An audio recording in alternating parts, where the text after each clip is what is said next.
Ndabasuhuje nanone yitwa Professor Muhigi, aha turi ni mu karere ka Bugesera, umurenge wa Mayange, akagari ka Kagenge, umudugudu wa Kiruhura. Iyi nzu mubona ni inzu nini, ushatse wayita igipangu kuko no mu gikari hari andi mazu.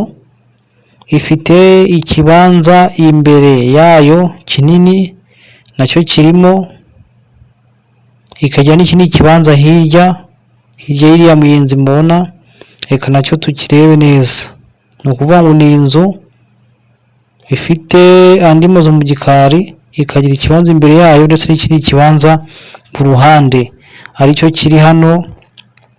Urabona ko ari inzu rwose ifite imiryango myinshi, umuntu ashobora kuba yayibamo cyangwa se akayikodeshamo n'abandi bantu benshi. Inzu ishaka miliyoni 14, ni miliyoni 14. Iyi nzu ishaka miliyoni 14 zonyine. Iki kibanza rero, uyu ni umuhanda urimo ahangaha haruguru, ni ikibanza nacyo kigurishirizwa hamwe n'iyi nzu ndi kubereka.